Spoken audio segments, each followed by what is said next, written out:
नमस्कार, मैं स्वागत करता हूं अपनी फिट पीपल फैमिली का। आज हम चर्चा कर रहे हैं योग कैसे करें। आपने सुना होगा योग से बने निरोग। आप योग करते जाइए, आपको रोग आपके पास नहीं आएगा। जितना आप योग करेंगे आप उतने ही निरोगी रहेंगे। आज के वातावरण में जो पोल्यूशन है, प्रदूषण है, जो हमारा समय अभी चल रहा है, इसमें मैं सबसे आग्रह करूंगा योग को प्राथमिकता दें। आप जितना योग करेंगे उतने ही आप बीमारियों से बच के रहेंगे। योग के वीडियोस काफ़ी आते हैं, नेट पे हम लोग सर्च कर सकते हैं, लेकिन योग करते समय हमें क्या क्या सावधानियां बरतनी चाहिए, हमारा समय क्या होना चाहिए, हम किस प्रकार से बैठें, ये सब चीज़ें हम इस वीडियो में शेयर कर रहे हैं। सर्वप्रथम मैं बताऊं, योग का जो उत्तम समय है वो सूर्योदय से पूर्व का समय है। हमें सूर्योदय से पूर्व दैनिक कार्य से निवृत्त होकर योग के लिए बैठना चाहिए। कम से कम 15 मिनट हमें अपने योग को देना चाहिए, प्राणायाम करने चाहिए। आप देखिए, आपको खुद महसूस होगा आप कितना अच्छा फील करते हैं। योग करते समय जो हमें मेन चीज़ों का ध्यान रखना है उसमें है योग करते वक्त आपका पेट साफ हो। सर्वप्रथम आप सुबह उठते हैं, उठ के आप थोड़ा गुनगुना पानी 1 लीटर, 1.25 लीटर, 1.5 लीटर, जितना आप पी सकते हैं गर्म पानी पीजिए और आप फ्रेश होके आइए। उसके बाद आप योग करने बैठें भंजन करके। आप समय निर्धारित कीजिए सूर्य उदय से पूर्व का, जिस समय आकाश से अमृत की वर्षा होती है।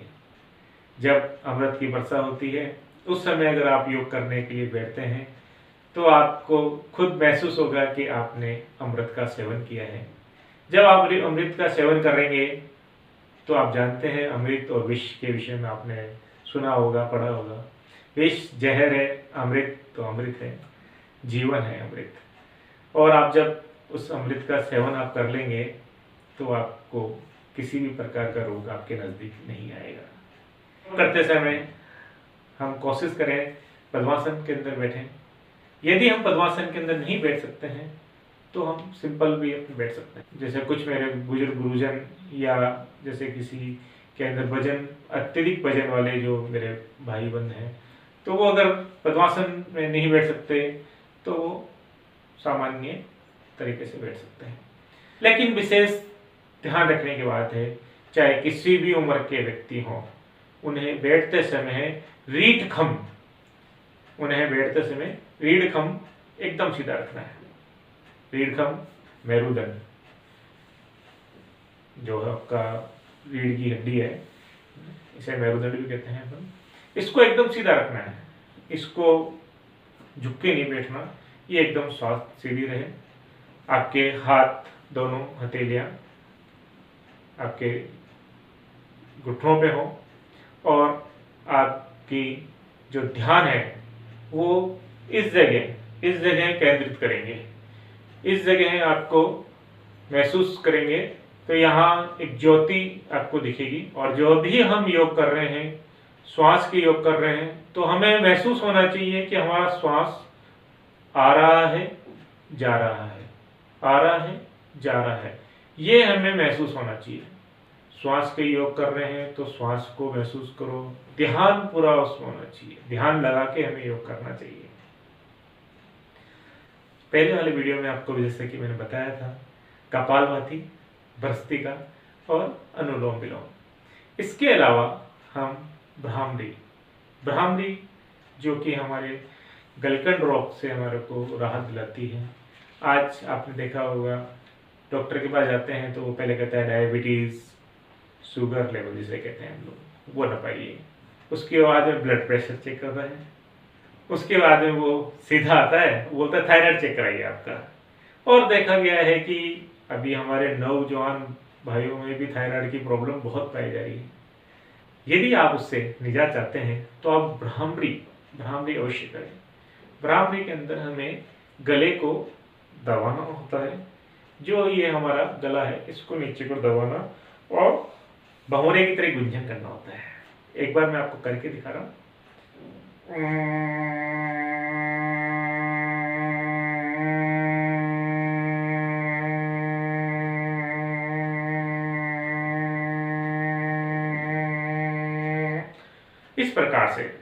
इस प्रकार से हम भंवरे की तरह गुंजन करेंगे मिनिमम 5 बार, अधिकतम 7, 10, 15 बार आप कर सकते हैं।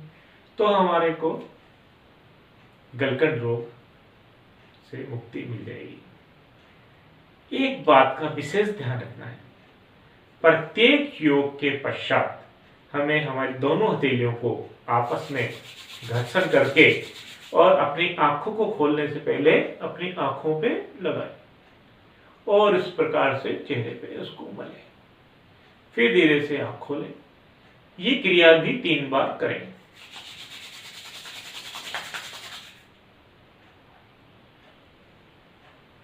यदि आपके शरीर में किसी भी जगह दर्द हो रहा है तो मैं कहता हूं आप दोनों हाथों की हथेलियों को आपस में घर्षण कीजिए और जिस हिस्से में दर्द है, कमर दर्द है इधर लगाइए, आपके कंधों में दर्द है इधर लगाइए, आपके पैरों में दर्द है आप पैरों पे मालिश कीजिए। आप इस क्रिया को महीने भर करके देखिए, आपको राहत मिलेगी, अवश्य आपको राहत मिलेगी। आप इस क्रिया को 1 महीने करके देखिए, आप स्वयं महसूस करेंगे आपके जॉइंट्स, आपके जिस जगह दर्द था उस दर्द में आपको रिलीफ मिल रहा है, आपके चेहरे पे चमक आ रही है, आपकी ज्योति बढ़ रही है। अंतिम बात मैं आपको ये कहूंगा, सारे योग करने के पश्चात ओम का उच्चारण करना ना भूलें। ओम का उच्चारण अवश्य करें, 3 बार ओम का उच्चारण करें। मैं आपको करके दिखाता हूं।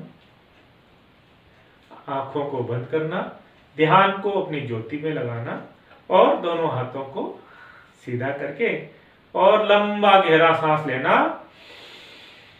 और ओम का उच्चारण करना।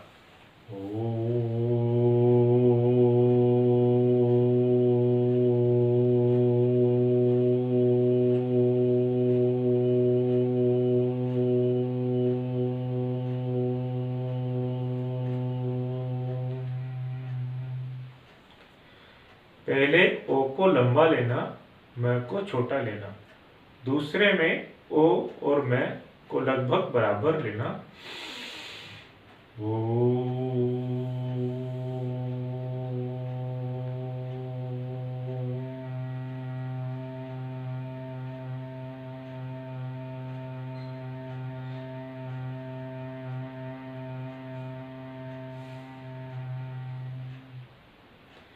तीसरे में ओ की ध्वनि को कम करके म की ध्वनि को बढ़ाना।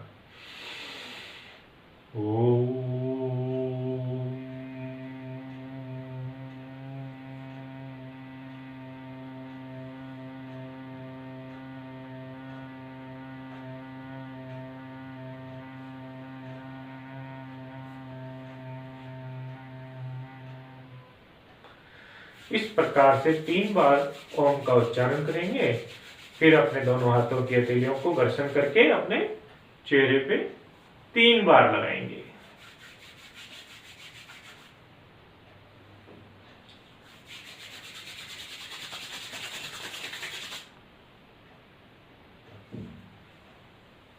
आप देखेंगे आपके चेहरे पे चमक होगी, आपकी ज्योति तीनों दिन बढ़ती जाएगी।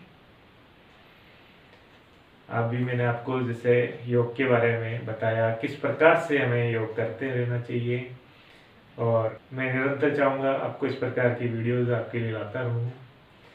आप इस परिवार को यूं ही बढ़ाते रहें और चैनल को लाइक, शेयर और सब्सक्राइब अवश्य करें।